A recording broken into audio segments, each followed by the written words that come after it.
मैं वापस नहीं जा सकती, वहाँ मेरे लिए बुरी मौत इंतजार कर रही है। सीमा हैदर को लेकर सोशल मीडिया पर चल रही चर्चाओं के बीच उनके वकील एपी सिंह का ताजा बयान सामने आया है। उन्होंने कहा, सीमा ने सनातन धर्म अपनाया और सचिन से शादी की। भारत में उनकी एक बेटी का जन्म हुआ। उन्होंने अपील की कि पहलगाम हमले से सीमा को जोड़कर कोई विवाद न फैलाया जाए। सीमा का मामला पूरी तरह अलग है। फिलहाल सीमा अपनी बीमार बेटी का अस्पताल में इलाज करवा रही हैं और लोगों से उनके प्रति सहानुभूति रखने की गुजारिश की है। एटीएस, पुलिस और अन्य एजेंसियां इस मामले की गहन जांच कर रही हैं। सीमा जब पाकिस्तान में थी, उसका तलाक हुआ, उसके बाद वो अपने पिता के यहाँ आई। पिता की मौत के बाद सचिन से दोस्ती हुई। सचिन से दोस्ती के बाद उसने इस पाकिस्तान में रहते हुए सनातन धर्म ग्रहण किया। फिर नेपाल आई, नेपाल में सनातन धर्म के अनुसार विवाह किया। विवाह के बाद फिर पाकिस्तान गई, बच्चों को लेके नेपाल के रास्ते भारत आई। भारत में आकर फिर लीगली कन्वर्जन किया, हिंदू धर्म ग्रहण किया, जिसका हिंदू धर्म लीगल कन्वर्जन सर्टिफिकेट के आधार पर। उसके बाद पूरे रीति रिवाज परंपरा के अनुसार सप्तपदी फेरों के साथ विवाह हुआ।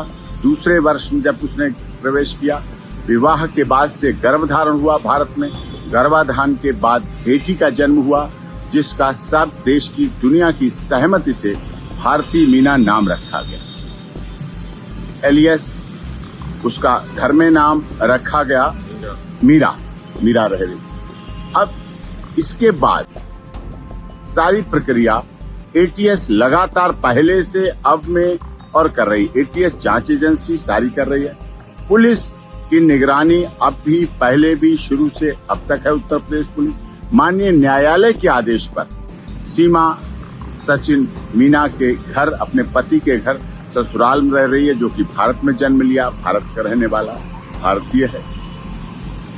देश के महामहिम राष्ट्रपति जी के यहाँ उसकी याचिका लंबित है। सारे ओरिजिनल डॉक्यूमेंट जो पाकिस्तान से लाई थी सब सीमा के एटीएस के पास हैं, जांच कर रही है। सीमा अपने ससुराल और अस्पताल के अलावा आज तक कहीं नहीं गई।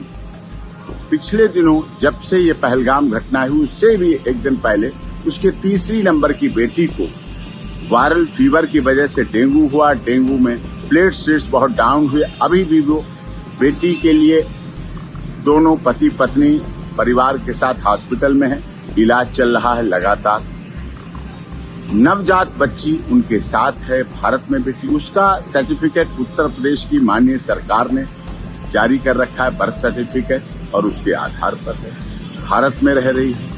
उससे इसने पहलगाम की घटना, जो दुखद घटना है, उससे इसका जोड़ना बिल्कुल गलत है। जो लोग आलोचनावश ऐसा जोड़ रहे हैं, उसकी स्थिति को देखें। भारत की अब बहू है, मीना समाज की सम्मान है और रघुपुरा में रह रही है। देश की सरकार का, माननीय उत्तर प्रदेश की योगी आदित्यनाथ जी की सरकार का, केंद्र सरकार का सदैव उसने पालन किया है।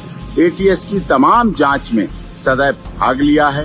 पूरी जांच प्रक्रिया चल रही है, चली है। उसमें कहीं कोई उसको गलत और उस तरह से कुछ भी अब तक कोई कुछ नहीं मिले हैं। इसलिए उसके साथ उस घटना से न जोड़कर उसके साथ सिंपैथेटिक, जियो जीने दो, हमदर्दी, मानवतावादी, मानवाधिकारों की रक्षा करने की बात होनी चाहिए और इस पे अमल होना चाहिए। प्रभातखबर.com, विश्वास वही, रफ्तार नहीं।